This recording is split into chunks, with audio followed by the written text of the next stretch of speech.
Hello everyone. तो कैसे हैं आप? आशा करता हूँ अच्छे होंगे, स्वस्थ होंगे, मस्त होंगे। और आज जो अपना टॉपिक है वो है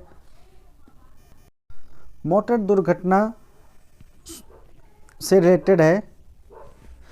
सुप्रीम कोर्ट ने पुलिस द्वारा पहली दुर्घटना रिपोर्ट दर्ज करने के लिए कई दिशा निर्देश जारी किए हैं, जो स्पेशल पुलिस यूनिट गठन करने को कहा।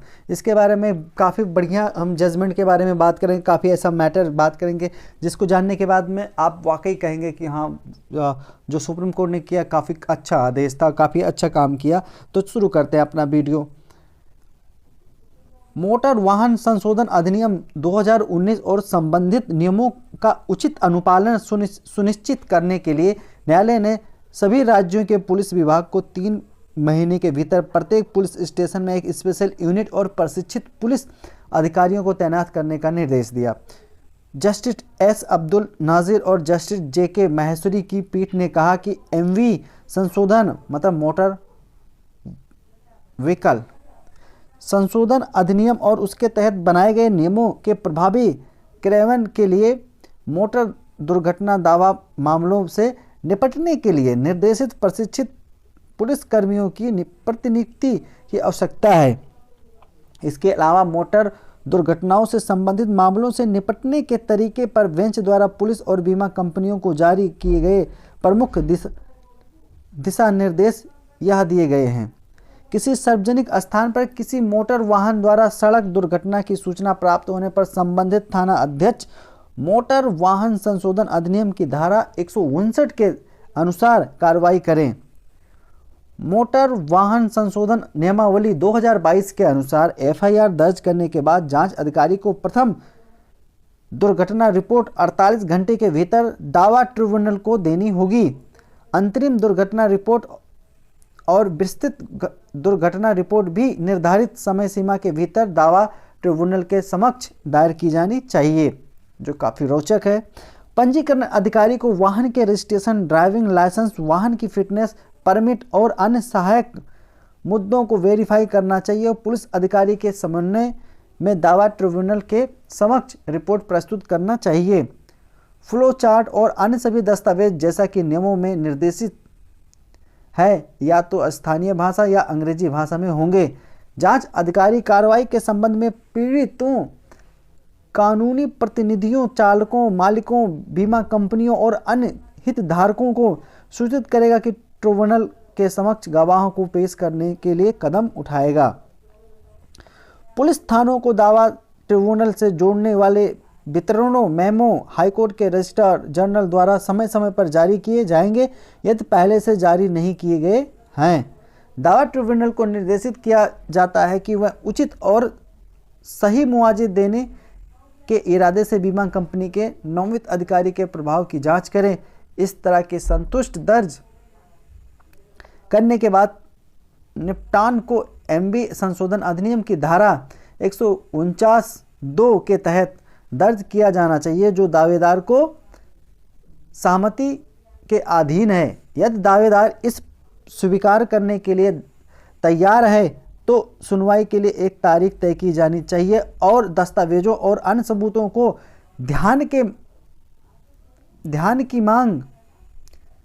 सबूतों को देने की मांग करने की अनुमति दी जानी चाहिए। कोर्ट ने जनरल इंश्योरेंस काउंसिलिंग और सभी बीमा कंपनियों को एमवी संशोधन अधिनियम की धारा 149 के शासनादेश और नियमों का पालन करने के लिए उचित निर्देश जारी करने का निर्देश दिया। नियम 24 में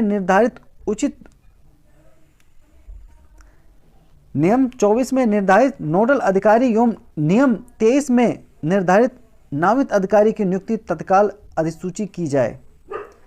या दावेदार एमवी संशोधन अधिनियम की धारा 164 या 166 के तहत सहारा लेते हैं तो उन्हें दुर्घटना के स्थान के उचित पक्ष के रूप में दावा याचिका में प्रतिवादी के रूप में बीमा कंपनी के नोडल अधिकारी नौमित अधिकारी के रूप में शामिल होने का निर्देश दिया गया है जहां थाना पुलिस द्वारा प्राथमिकी दर्ज की गई है।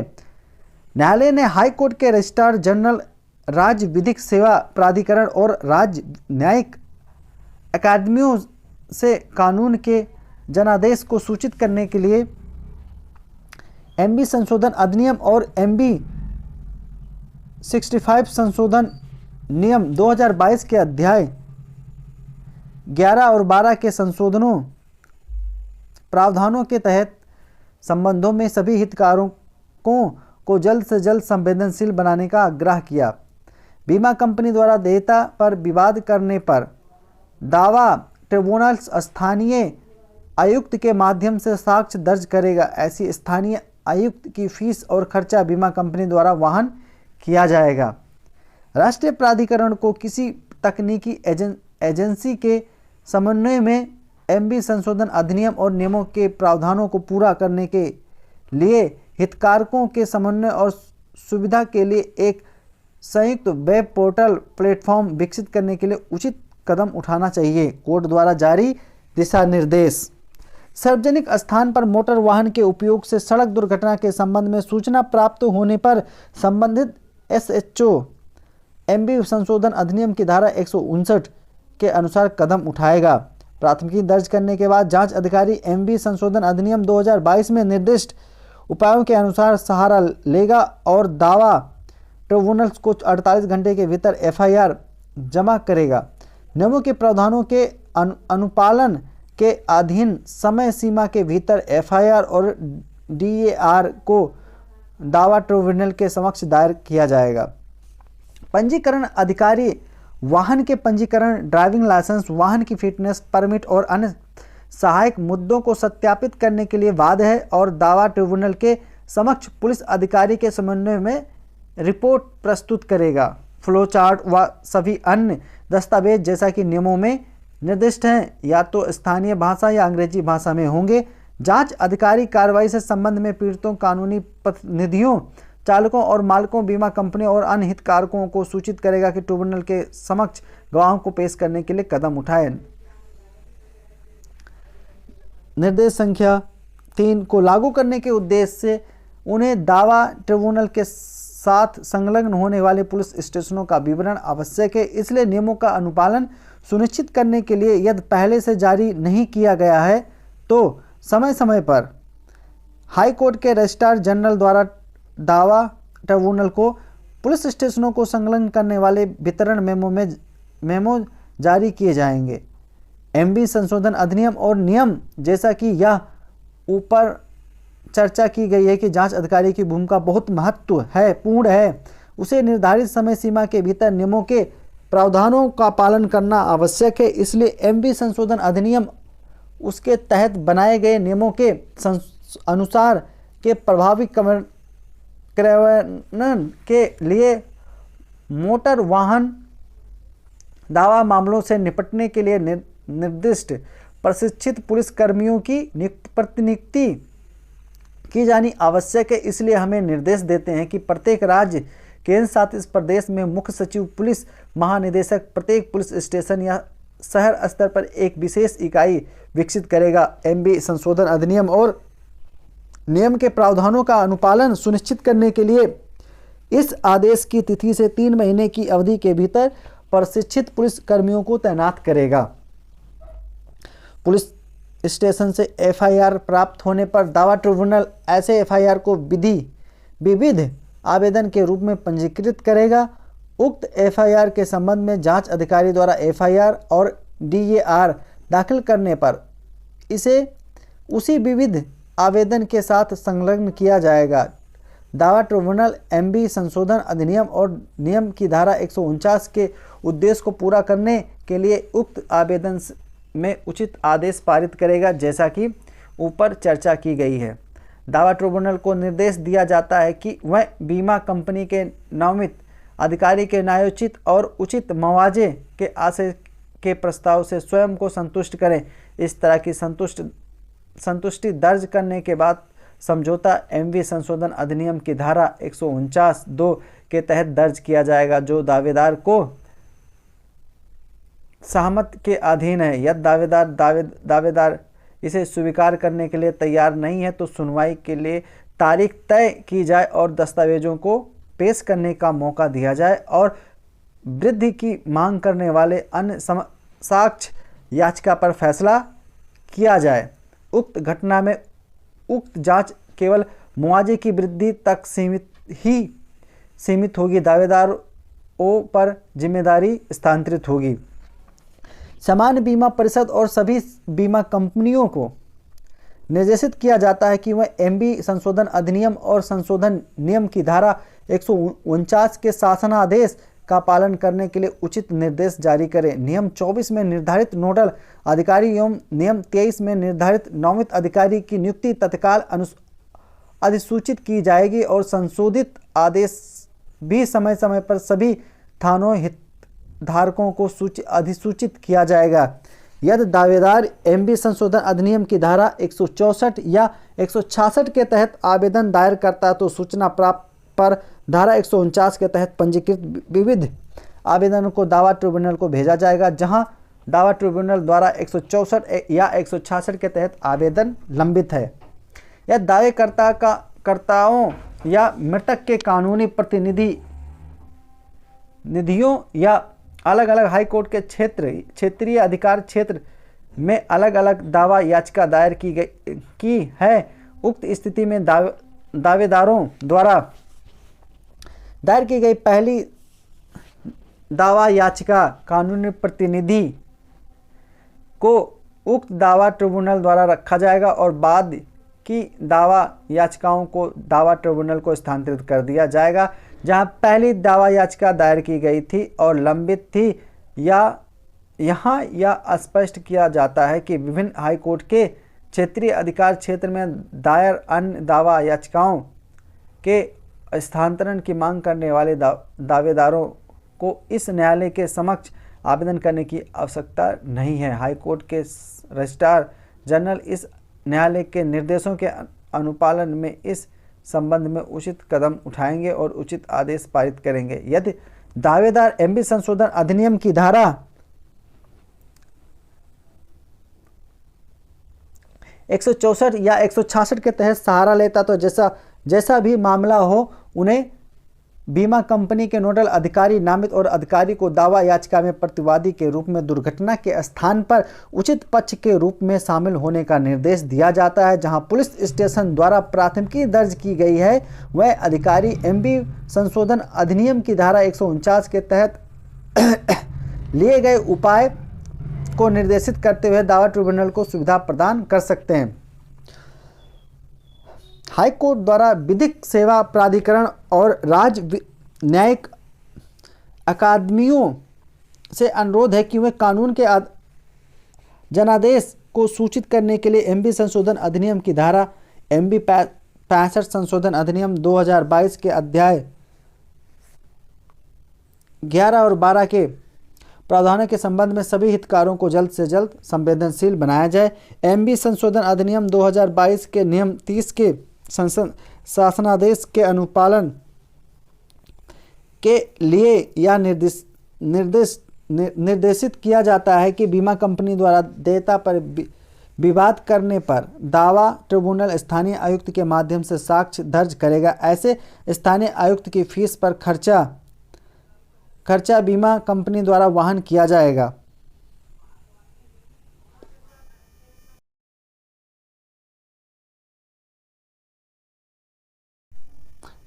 एमबी के प्रावधानों को पूरा करने के उद्देश्य से हितधारकों को समन्वित करने और सुविधा प्रदान करने के लिए राज्य प्राधिकरण द्वारा एक संयुक्त वेब पोर्टल प्लेटफॉर्म विकसित करने के लिए उचित कदम उठाएंगे। संशोधन अधिनियम और नियम किसी भी तकनीकी एजेंसी के समन्वय में बड़े पैमाने पर जनता के लिए अधिसूचित किए जाएं। पीठ 9 सितंबर 2018 को इलाहाबाद हाई कोर्ट द्वारा पारित अंतिम आदेश को चुनौती देने वाली याचिका पर सुनवाई कर रही थी। 2018 में MACT ने एक मृत दुर्घटना द्वारा दावा याचिका की अनुमति दी गई और 7% ब्याज के साथ 3190 रुपये का ब्याज दिया। आश्रिता की हानि की गणना करते समय मृतक की वार्षिक आय 3,09,666 रुपये मानी गई। यह माना गया कि वाहन परमिट की शर्तों के अनुसार संचालित नहीं किया जा रहा था और बीमा पॉलिसी के नियमों और शर्तों के उल्लंघन कर रहा था, इसलिए उल्लंघन करने वाले वाहन मालिक को मुआवजे का भुगतान करने के लिए उत्तरदायी ठहराया गया। अपीलकर्ता ने हाई कोर्ट के समक्ष देयता के मुद्दे पर यह तर्क देते हुए अपीलकर्ता के दिशा निर्देशों का कोई उल्लंघन नहीं किया गया है। यह प्रस्तुत किया गया कि उल्लंघन करने वाले वाहन का दायित्व की क्षतिपूर्ति बीमा कंपनी द्वारा की गई थी। अपीलकर्ता ने आगे तर्क दिया कि उसके पास उस मार्ग पर विश्वास करने और चलाने के लिए विशेष रूप से अस्थायी प्राधिकरण तथा जिसके लिए शुल्क का भुगतान किया गया था। हाईकोर्ट ने हालांकि एमएसीटी के निष्कर्षों की पुष्टि की और वाहन की मालिक मूल परमिट को प्रस्तुत करने में विफल रहा और परिवहन विभाग ने से व्यक्ति को बुलाने के बाद भी समान प्रमाण पत्र नहीं कर सका। नाराज होकर पक्षकार ने सुप्रीम कोर्ट का रुख किया। हाईकोर्ट ने सर्वप्रथम यह नोट किया कि राजेश त्यागी के मामले में दिल्ली हाई कोर्ट ने 90 से 120 दिन के भीतर मोटर दुर्घटना वाहनों के समयबद्ध निपटाने के लिए दावा ट्रिब्यूनल सहमत प्रक्रिया तैयार की, जो 2010 में 6 महीने तक इसके कारण को केवल प्रायोगिक परियोजना के रूप में प्रशिक्षण के लिए लागू करने का निर्देश दिया। खंडपीठ ने हाईकोर्ट ने दिल्ली पुलिस को CATV के कार्यान्वयन के लिए दुर्घटना जांच नियमावली तैयार करने का भी निर्देश दिया। आउटपुट में इसने मोटर दुर्घटना मुआवजा योजना में क्रांति ला दी, जिसके कारण 13 दावेदारों को 120 दिनों के भीतर दुर्घटना मुआवजा प्राप्त हुआ। 2017 में सुप्रीम कोर्ट ने सभी राज्यों को संशोधित CTAP कानून लागू करने का निर्देश दिया, लेकिन MR कृष्णमूर्ति बनाम new India insurance company limited में सुप्रीम कोर्ट को इस तथ्य से अवगत कराया गया कि अखिल भारतीय स्तर पर दावा ट्रिब्यूनल द्वारा संशोधित CATP का कोई प्रभावी कार्यान्वयन नहीं किया गया। इसके बाद न्यायालय ने राष्ट्रीय विधिक सेवा प्राधिकरण को इस मामले को उठाने और विभिन्न हाई कोर्ट के समक्ष समन्वय और CO 21 संचालन में इसकी निगरानी करने का निर्देश दिया। इसके अलावा संशोधित CTAP के कार्यान्वयन के लिए दावा ट्रिब्यूनल के पीठासीन अधिकारी, वरिष्ठ पुलिस अधिकारी और बीमा कंपनी को संवेदनशील बनाने के लिए राज्य न्यायिक अकादमियों को भी निर्देशित किए गए थे कि अंत में इस न्यायालय में भारत भर में दावा ट्रिब्यूनल को मोटर दुर्घटना दावा वार्षिकी थामा जमा योजना को लागू करने का निर्देश दिया। इसके बाद अध्याय 11 तीसरे पक्ष के जोखिमों के खिलाफ मोटर वाहन का नियम और अध्याय 12 दावा ट्रिब्यूनल को मोटर वाहन संशोधन अधिनियम 2019 के अनुसार संशोधित किया गया। धारा 146 पर क्या मोटर वाहन का बीमा आवश्यक है? पीठ ने कहा, MV संशोधन अधिनियम विशेष रूप से अध्याय 11 की धारा 146 का अवलोकन करने पर यह स्पष्ट है कि एक मोटर वाहन सार्वजनिक स्थान पर नहीं चल सकता और ना ही सार्वजनिक स्थान पर उपयोग करने की अनुमति दी जाती है जब तक कि बीमा ना हो। केंद्र सरकार ने राज्य सरकार, स्थानीय प्राधिकरण या किसी अन्य राज्य परिवहन उपक्रम के स्वामित्व वाले वाहनों को बीमा से छूट को निर्धारित किया गया यदि वाहन का उपयोग किसी वाणिज्यिक उद्यम से जुड़े उद्देश्य के लिए नहीं किया जाता है। पीठ ने मुआवजे के अनुदान के लिए ट्रिब्यूनल के समक्ष दावे को संशोधित करने के लिए संबंधित प्रावधानों को भी देखा और इस मामले में पीठ अपील को खारिज कर दिया और MACT और हाई कोर्ट के आदेश की फिर से पुष्टि की। ये 2022 का MACT का लैंडमार्क जजमेंट है जो आप लोगों के समक्ष मैंने रखा और कोशिश किया कि आप लोग को समझ गए, बट इसके बावजूद इसमें बहुत ज़्यादा शुद्ध हिंदी का उपयोग किया गया। तो अगर आप लोगों को समझ में नहीं आता है तो आप लोग बताइएगा, उसको एक नॉर्मल हिंदी में अनुवाद करके आप लोगों के समक्ष रखा जाएगा, दोबारा बताया जाएगा। आशा करता हूँ समझ गए होंगे और आप ये चीज़ जो नॉलेज है आपकी लाइफ में काफ़ी ज़्यादा यूज़फुल होगा और आप इसका फ़ायदा उठाएंगे। तो मैं फिर मिलूँगा एक नई वीडियो के साथ, एक नए जोश के साथ। और हाँ, जाने से पहले ये ज़रूर कहूँगा कि अगर चैनल पर नए हैं तो प्लीज़ प्लीज़ प्लीज़ इस चैनल को सब्सक्राइब कर लीजिए, बेल आइकन को ऑल पे कर लीजिए, ताकि मेरी कोई भी नई से नई वीडियो हो जो आप तक आसानी से पहुंच सके और उस वीडियो को सबसे पहले आप देख सकें। तो प्लीज़ सब्सक्राइब आवर चैनल। फिर मिलेंगे एक नई वीडियो के साथ, तब तक के लिए जय हिंद।